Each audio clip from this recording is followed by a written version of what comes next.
The Atomic Gambit podcast is produced by the JFK Library Foundation and made possible with the help of a generous grant from the Blanche and Irving Laurie Foundation. Also, in the interest of clarity, we have enhanced the quality of some of the archival audio, including secretly recorded meetings from the White House that you'll hear in this episode. Some of the audio may still be difficult to hear.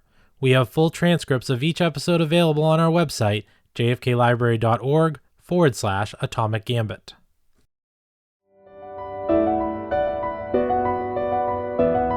Saturday, October 27th, had been the most dangerous day of the Cuban Missile Crisis. So it was a terrifying day, and by the time they all went to bed that night, that in the minds of JFK and many of those at his top table, there was a real fear that the country was going to war. But Sunday, October 28th, would dawn a new day, and Soviet Premier Nikita Khrushchev would surprise President Kennedy and his advisors by agreeing to remove the missiles in Cuba. The suddenness of that capitulation from Moscow amazed the Americans and amazed the world. Khrushchev would also signal a desire to work with Kennedy on other matters. Of course, even if we sit down from morning, we are not going to finish with all these issues till the evening, but at least we need to start. We need to start this conversation. 11 days after going public with the missiles in Cuba, Kennedy would again go on the air to speak to the American people, this time with good news. Namely that the Soviet missile bases in Cuba are being dismantled, their missiles and related equipment are being crated, and the fixed installations at these sites are being destroyed. But as quickly as a resolution to the Cuban Missile Crisis appeared to come, there would still be obstacles. Kennedy feels strongly that in addition to the missiles being withdrawn, the IL-28 bombers also have to go. Castro says, not going to happen. Castro was supposed to do, as a junior member of the Communist Club, whatever Khrushchev was telling him to do, and Castro refused to do that. This is Atomic Gambit, the Cuban Missile Crisis 60 years later. Episode 5, Uneasy Peace.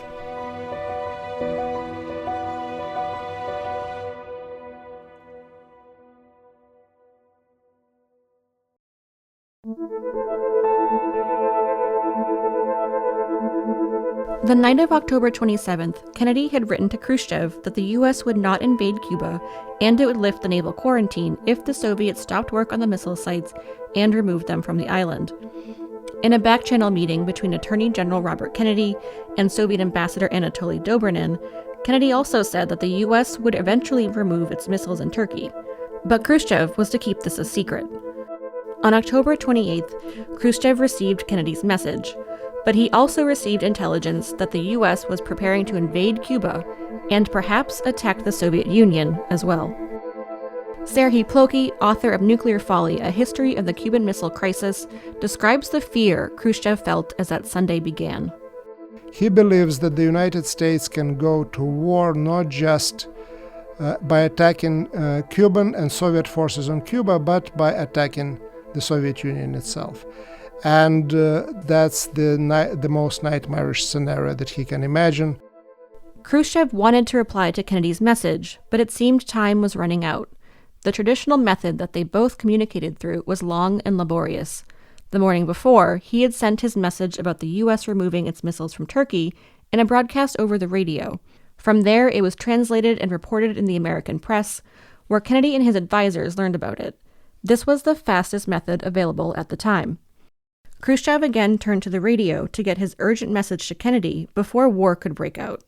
Marvin Kalb was the CBS bureau chief in Moscow when he heard there was going to be a big announcement on the afternoon of October 28th. 40 years later at a forum at the JFK Library, he recalled this experience. On that Sunday, I was in doing a broadcast, the normal World News Roundup broadcast, when a Russian came in, a Russian reporter, and said that a Russian named Levitan, I believe, was going to do an important broadcast at 4 o'clock Sunday afternoon, which was 8 a.m. in Washington. CIA Director John McCone later recalled that Sunday morning on the other side of the Atlantic. I remember going to Mass on 8 o'clock on Sunday morning, and we were to meet 9:30 or 10:30 or something like that. Khrushchev came over the news at 8 o'clock that Khrushchev would have a statement to make within an hour. That's the longest mass I've ever sat through. Sir Max Hastings, author of The Abyss, Nuclear Crisis Cuba, 1962, explains what Khrushchev said. And Khrushchev wrote a letter to JFK, which was broadcast by Moscow radio at 5 p.m. in Moscow time, and of course mid-morning in Washington. And he just said, in deference to your views and feelings, we withdraw our missiles from Cuba. The suddenness of that capitulation from Moscow amazed the Americans and amazed the world. A key part of the Soviet premier's message said, quote, "The Soviet government has given a new order to dismantle the arms which you described as offensive and to create and return them to the Soviet Union," end quote. After 12 long days of uncertainty, this message came as a relief and as an apparent win for the U.S. And I allowed the broadcast to run straight on through so that in New York they were picking it up. And I was interpreting it, and I said that they have just blinked. The other guys just blinked. And David Schoenbrunn shortly thereafter turned to me and said, "What does this mean?" And I said, "It seemed to me that the Russians have just blinked and the crisis is over." But Kennedy didn't want any boasting about the apparent capitulation from Khrushchev. His press secretary, Pierre Salinger, called the CBS bureau in Moscow. During the next commercial break, Schoenbrunn got a call from Salinger, who was called by the president to say, "Tell that guy in Moscow to shut up about people blinking, because we don't want the Russians to have the feeling that somehow their ego was involved, that they had caved to the United States. We want it all to be just fine," sort of pat them all on the back. Secretary of Defense Robert McNamara also later reiterated that President Kennedy did not want any gloating in the aftermath of Khrushchev's message. The president made very clear after he received the notice from Khrushchev that he was removing the missiles that we were not to boast about it. We were not to convey to the public that we had won, because almost surely that would carry with it some Soviet response. Kennedy didn't want to embarrass Khrushchev, and he didn't want to make him rescind his offer out of retaliation. Weeks later, President Kennedy told reporters that though the U.S. and Soviet Union had their differences, there was something they had in common. Human nature is the same on both sides, fortunately, on both sides of the Iron Curtain, which is why I'm optimistic about the ultimate outcome of this struggle. Nina Khrushcheva, granddaughter of Nikita Khrushchev and professor of international affairs at the New School, notes that although Kennedy and Khrushchev came from different worlds and led different countries, there was a level of respect and acknowledgement of what they did have in common. I also think that they really respected each other. I mean, I know certainly Khrushchev did respect JFK, the way he handled it. We see it from his letters that he wrote to him.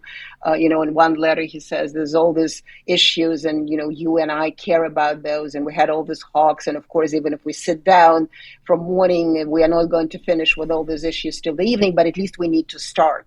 We need to start this conversation." But Khrushcheva also says that as time has gone by, her grandfather's role in ending the crisis has been diminished to a narrative that he blinked or let Kennedy win. So he, kind of unwound this crisis together with JFK. Although JFK took all the credit, and Khrushchev he agreed not to do PR about it, and nobody even knew until rather recently that in fact he wanted to, this weapons, American weapons out of Turkey, and he got it, but decided to give JFK kind of a PR moment. Tom Nichols, professor at the Naval War College and columnist, explains what made Khrushchev want to give Kennedy this PR moment. And I think he realized the time had come to fold, that this gamble had failed, and that the Americans were going to act one way or another, whether it was going to be the Joint Chiefs invading or some kind of an attack or some kind of aerial bombardment. I think he was taken by surprise and realized that he miscalculated. It's not just the Joint Chiefs, but it's the entire resolution of the American leadership, civilian, military, and the public. I think Khrushchev realizes this was a kind of a big bet. He pushed everything in the middle of the table. He came up short, and that he was just going to have to get out of it somehow. When Kennedy learned that Khrushchev had been building missiles in Cuba, he felt he had been deceived by the Soviet leader. In his address to the American people on October 22nd, the American president emphasized that the Soviet leader had lied to him. Historian Serhiy Plokhy says that Kennedy changed course and decided to trust Khrushchev with a secret deal on the U.S. missiles in Turkey. And the most amazing part of the story is that he would trust with that secret Khrushchev, the person whom he knew better, that he couldn't trust him. And one more surprise is that Khrushchev keeps his word. He doesn't talk about the swap of these Turkish missiles, the US missiles for the Soviet missiles in Cuba, to anyone. Again, some key figures of the leadership know, but he doesn't tell that to his allies or to his clients, the leaders of the communist governments in Eastern Europe or anywhere else. And as Khrushchev kept this a secret, so did Kennedy. He would keep this deal secret from members of his administration, the majority of the members of administration. He would lie about it to Eisenhower and the previous presidents. Before news of the crisis broke, Kennedy had called its predecessor, Dwight Eisenhower, that he was going to initiate a quarantine of Cuba as a first step to get the missiles out of Cuba. Now, with a resolution in sight, Kennedy called Eisenhower again with an update. We then got a message, a public one, the next morning, in which he said he would do that if we withdrew our missiles from Turkey. We then, as you know, issued a statement that we couldn't get into that deal. But when the former president asked if there were any conditions, JFK left out the part about the American missiles in Turkey. Of course, but did he put any conditions on whatsoever? No, except that we're not going to invade Cuba. After a short break, Kennedy faces backlash close to the White House, and the United States goes to the polls in the midterm elections.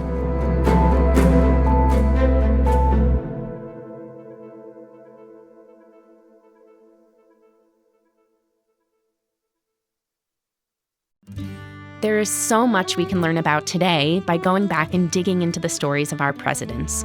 My name's Lillian Cunningham. I'm a reporter and host at The Washington Post. And that idea is what inspired my podcast, Presidential. It's a journey through the lives of every single American president. From President Kennedy to lesser-known early presidents like Millard Fillmore, each reveals a lesson about our country's history. Listen to Presidential and other Washington Post shows wherever you get your podcasts.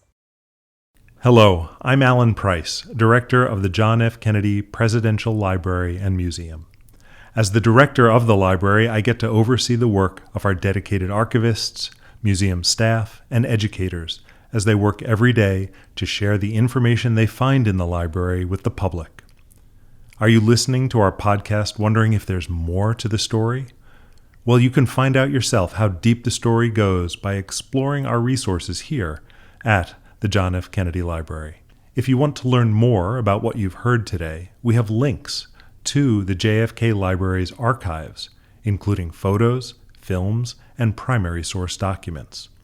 We also have oral history interviews from some of the key members of the team advising President Kennedy during and after the Cuban Missile Crisis. Visit jfklibrary.org/Atomic Gambit to get started.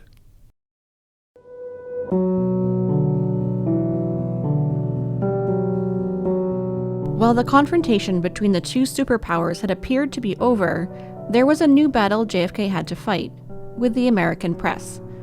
Leading up to and during the crisis, the press had been frustrated by the lack of information coming from the White House.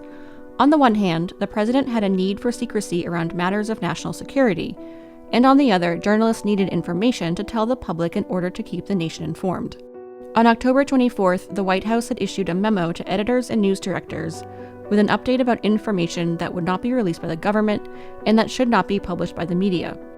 Press Secretary Pierre Salinger held briefings at least twice a day, but he wasn't giving journalists much information.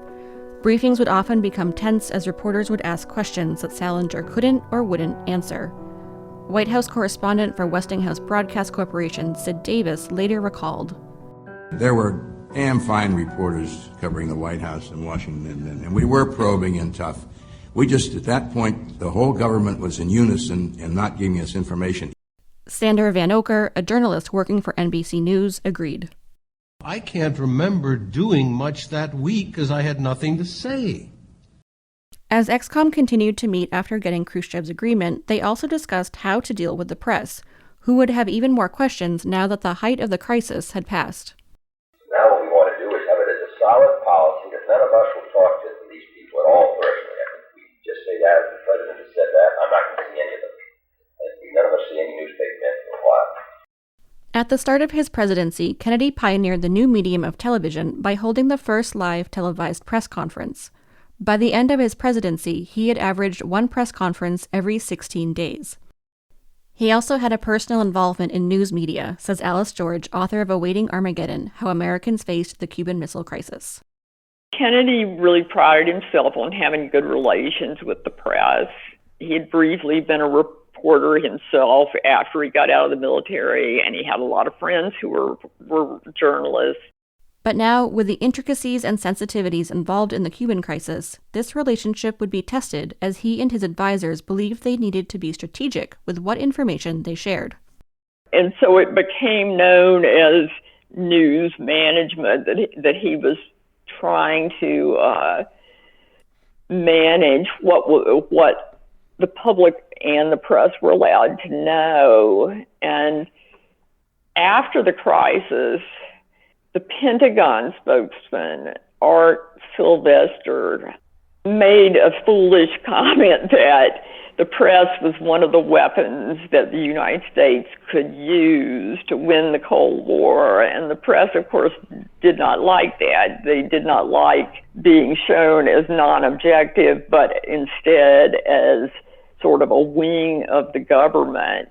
On November 20th, his first press conference in nearly 2 months, President Kennedy was asked about the suppression of information coming from the White House. I don't think that there's any doubt that it would have been a great mistake and possibly a disaster if this news had dribbled out when we were unsure of the extent of the Soviet buildup in Cuba, and when we were unsure of our response, and when we had not consulted with any of our allies who might themselves have been involved in great difficulties as a result of our action.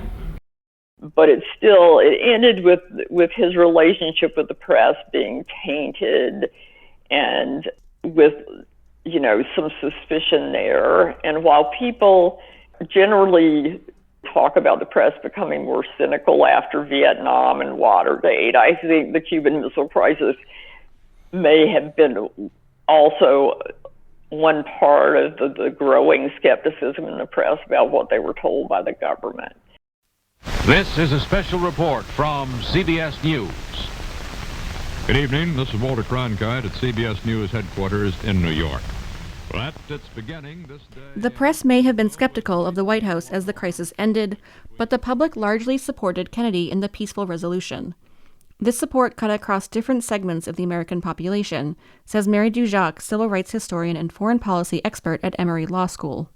There was quite a lot of essentially rallying behind the president on the part of Americans across categories during the Cuban Missile Crisis. So many, especially as the crisis played out, not resulting in nuclear war, right, but essentially talking that down and resolving it in a way that was peaceful, that led to widespread public support, including support from many African-American leaders, including, Jackie Robinson was Republican. He supported President Kennedy. Jackie Robinson, the first black baseball player to break the color line in Major League Baseball, had campaigned for Richard Nixon, Kennedy's opponent in the 1960 presidential campaign. At the end of the crisis, Robinson wrote an editorial in the Chicago Defender praising Kennedy's statesmanship and adding that the U.S. still needed to work on civil rights at home to get respect internationally. Though some members of the public, elected officials, and even some of JFK's own advisors had argued for aggressive action in Cuba, the sudden peaceful resolution showed a positive step in a dangerous world. An approach to international conflict through peaceful methods would be something Kennedy considered more seriously in the last year of his presidency. When Kennedy had first learned of the missiles in Cuba on the 16th of October, the country was weeks away from the 1960 midterm elections. Before it became clear he couldn't both campaign and focus on the crisis, he had stumped for fellow Democrats in Connecticut, Illinois, and Ohio. Even with the severity of the crisis taking up most of Kennedy's days, the midterms weren't entirely forgotten, according to Frederick Logevall, Pulitzer Prize-winning historian and JFK biographer. But I think it's really important to note that he's got, at this point, midterm elections coming up. The fortunes of his party will hinge, at least in part, on what happens in those midterm elections. Today, we'd expect the president's party to stand behind them in a time of crisis, and the opposition party to use it to score political points. But that wasn't the case in 1962. Barry Goldwater, senator from Arizona, was the leading figure in the growing conservative movement in the Republican Party, and was getting ready to run for president in 1964. In an oral history interview for the JFK Library, he described how he felt when he heard about the missiles in Cuba. I'll never forget, for 4 or 5 days, I was just like a fish out of water. What the hell could you say? You had to back your president. It was the right act. On Tuesday, November 6th, the midterm elections took place. Nearly 54 million Americans went to the polls to cast their ballots. I think what's remarkable about the outcome of the midterm election is how much it did not conform to what we typically see. Typically, we see that the party in power takes a beating in the midterms. Didn't really happen. The Democrats lost 4 or 5 seats in the House. The Democrats gained seats in the Senate, if you can imagine. Kennedy's youngest brother, Edward M. Kennedy, won his first election for Senate, winning the seat left vacant when JFK was elected president. Richard Nixon lost his bid for governor of California, losing to incumbent Edmund Brown. But as Kennedy cautiously celebrated the Democratic wins, there was still more work to be done to resolve the Cuban Missile Crisis. After a short break, a look at how difficult weeks of negotiations in Cuba almost led to another crisis.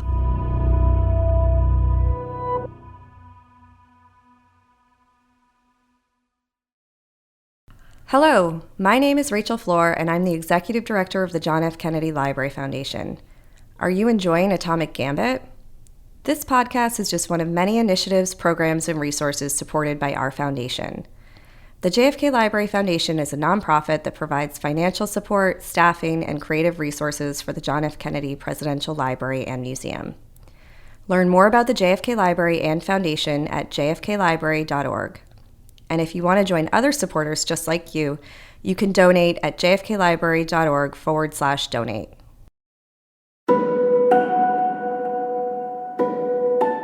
The standard narrative of the Cuban Missile Crisis ends on the 28th of October, the 13th day, when Kennedy and Khrushchev reached an agreement on the missiles. Khrushchev said he would remove, quote, the arms which you described as offensive, end quote, and ExComm needed to determine what exactly he meant by that, and how they would know that the Soviets held up their end of the bargain. And there was another party to consider. The main drama is over by the 28th of October, but it continues, and it's partly Castro. Cuban leader Fidel Castro had been angered by the U.S. surveillance planes flying over Cuba and feared that an invasion was imminent. He asked Khrushchev to strike the U.S. with nuclear weapons if that happened. When he learned that Khrushchev had made a decision about the missiles without informing him, he was angered again, according to historian Serhii Plokhy. In terms of Castro felt really upset in a major way that the deal on Cuba, on the removal of the missiles, was reached without his consent. For him, he didn't trust, of course, Kennedy. He didn't trust the word that the American administration was given that they would not invade. For him, removal of the missiles was really tantamount to leaving Cuba exposed, leaving Cuba vulnerable for the future, for the new American invasion, either on Kennedy's watch or on the watch of any of his successors. Michael Dobbs, author of 1 Minute to Midnight, Kennedy, Khrushchev, and Castro on the Brink of War, notes that the Cuban Missile Crisis also marked a positive turning point for Castro. But then if you think about it, Castro certainly thought that was a huge defeat for him, and he was furious with Khrushchev for agreeing to pull out those missiles. But if you think about it, the Cuban Missile Crisis really marked the end of American attempts to overthrow Castro. The U.S. gave an assurance that it would not invade the island. And all those sabotage schemes designed to overthrow the Castros really ended after 1962. But Castro didn't know that at the time. As he tried to gain control of the situation, and as a way to complicate things for the Soviets, Castro issued a set of conditions which came to be known as 5 points. These were 5 demands he made of the United States in exchange for removing the missiles in his country. And eventually he tries to negotiate. He puts forward 5 points, including the liquidation of the American military base, Guantanamo base on Cuba. Of course, he doesn't get anywhere. Kennedy and Khrushchev had clashed in their only in-person meeting in Vienna and traded hard words at the outset of the crisis. But now, having come close to war, they were able to work together. On the other hand, Khrushchev and Castro, who were ideological allies, were now at odds with each other. Tom Nichols explains how this disunity could make negotiations difficult. To bring a crisis to an end, you do have to get everybody on the same page. And I think Castro proved to be a difficult ally for the Soviets in doing that. And I think that Soviet-Cuban relations after that were always a little shakier, at least until Khrushchev was gone. Khrushchev also didn't necessarily see Castro as an equal. Castro was supposed to do, as a junior member of the Communist Club, whatever Khrushchev was telling him to do, and Castro refused to do that.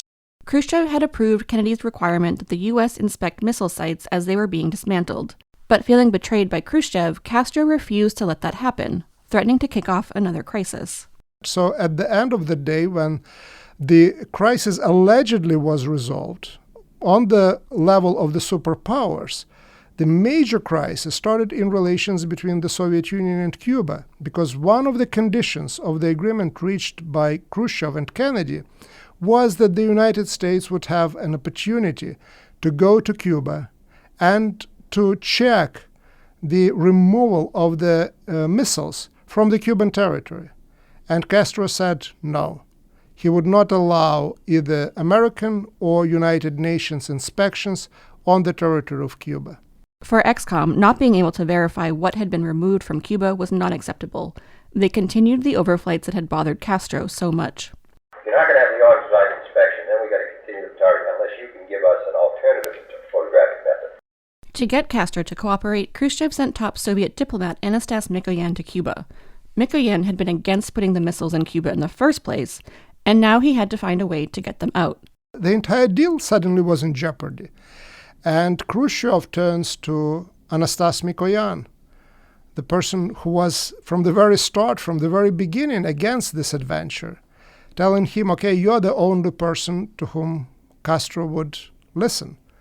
Go to Cuba and convince Castro to accept the conditions that we agreed with Kennedy. Mikoyan agreed to go, but at a personal cost. Mikoyan does that despite the fact that his wife is dying. At that time, he knows that she has really very few days, maximum weeks to live. But he takes this order from Khrushchev. He goes to Cuba. Before he starts negotiations, news arrive from Moscow that his wife actually died. He sends his son back to Moscow, but stays himself and continues negotiations in Cuba. Mikoyan stayed in Cuba for a month to ensure a positive outcome to negotiations. He was unable to persuade Castro to agree to on-the-ground inspections of missile sites, but he was able to get a win in another area of negotiations. Castro refuses to allow inspections, but Mikoyan convinces Castro to accept another deal regarding the removal of the Soviet bombers from Cuba, and eventually stops U.S.-Cuban relations from a complete rupture.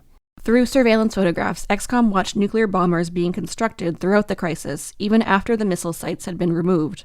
The bombers, IL-28s, also known as Beagles, had not originally been defined as offensive weapons. Secretary of Defense Robert McNamara explained why he thought the IL-28s should be taken out, with part of his reasoning be that Americans wouldn't want them there. I think it's absolutely essential if the IL-28s was part of the deal. I don't think we could live with the American public if they weren't. These are bombers with substantial capability, 750-mile range, 4,000-pound bomb load. We've just got to get those out of there. And we need to know whether there's any evidence that the Soviets are planning to get them out. Kennedy feels strongly that in addition to the missiles being withdrawn, the IL-28 bombers also have to go. Castro says, not going to happen. And so what then ensues is delicate, drawn-out, difficult negotiations in Washington, in Cuba, and it is a period of weeks before this thing is resolved. The offensive weapons the U.S. wanted the Soviets to remove hadn't initially covered the IL-28s, and it also didn't include tactical nuclear weapons. That was because the U.S. didn't know they were in Cuba. But Khrushchev wanted to get them out before the Americans could discover them, or Castro could use them, according to historian Serhii Plokhy. They were not covered by any agreement, but Khrushchev was so concerned about provoking Kennedy, provoking the United States, that he removes them from Cuba anyway, and was so concerned about the appetite of Castro to gain control over the nuclear weapons. But before the tactical nuclear weapons could be removed, Castro needed to agree to this. Mikoyan came to the rescue again. He lies to Castro. He says that there is a law in the Soviet Union that doesn't allow either placing missiles on the foreign territory and transferring it to somebody else's control. The law of that kind didn't exist in the Soviet Union. He made the whole thing up, so eventually they don't allow Castro to either gain control over those weapons. On October 28th, Soviet technicians in Cuba had got to work right away on dismantling the missiles. The public phase of the Cuban Missile Crisis had begun on October 22nd when President Kennedy addressed the nation. 11 days later, on November 2nd, he went on television again to tell the American people that surveillance photos showed that the Soviets were removing missiles from Cuba. I want to take this opportunity to report on the conclusions which this government has reached on the basis of yesterday's aerial photographs, which will be made available tomorrow, as well as other indications, namely that the Soviet missile bases in Cuba are being dismantled, their missiles and related equipment are being crated, and the fixed installations at these sites are being destroyed. He also said that the quarantine would remain in effect and the U.S. would continue to do aerial surveillance over Cuba. The continuation of these measures in air and sea until the threat to peace posed by these offensive weapons is gone is in keeping with our pledge to secure their withdrawal or elimination from this hemisphere. A final chapter in the Cuban crisis is brought to a close as President Kennedy holds a news conference to announce that Soviet bombers on Cuban soil would be withdrawn by Russia. After weeks of negotiating the last remaining details, the IL-28 bombers were finalized between the U.S., the Soviet Union, and Cuba. In the same press conference where he was asked about news suppression, Kennedy announced that the U.S. would lift the naval quarantine around Cuba. I have today been informed by Chairman Khrushchev that all of the IL-28 bombers now in Cuba will be withdrawn in 30 days. He also agrees that these planes can be observed and counted as they leave. Inasmuch as this goes a long way towards reducing the danger which faced this hemisphere 4 weeks ago, I have this afternoon instructed the Secretary of Defense to lift our naval quarantine. He also addressed the other condition the U.S. had agreed to, a non-invasion pledge of Cuba.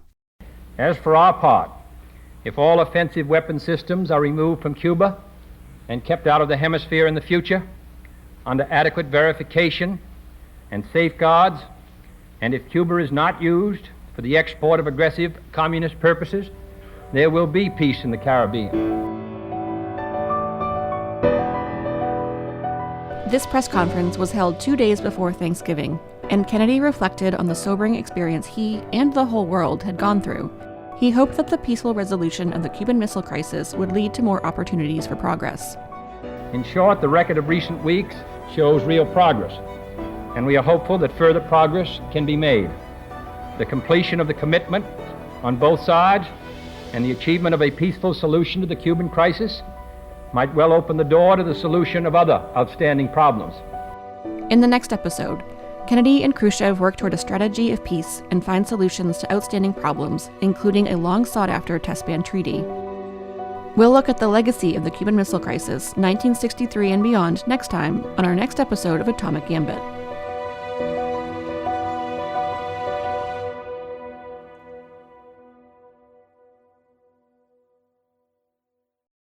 Thank you for listening to this episode of Atomic Gambit. Along with Jamie Richardson and myself, Atomic Gambit is made possible with help from our co-producer Rick King and supervising producer Valerie Linson. Thank you to our research assistants Sarah LaRusi and Megan McKee, and our independent fact-checker Ben Schaefer. Thank you to the library's archive staff for assistance with researching and digitizing additional material. We also want to thank the Miller Center at the University of Virginia for providing the recordings of the White House tapes used in this program. A special thank you to Ambassador Caroline Kennedy for permission to use audio from Jacqueline Kennedy's 1964 oral history interview. Our music is composed by Premium Beat and podcast artwork provided by Brian Kang. We also thank all of our guests for lending their voices and expertise to this podcast.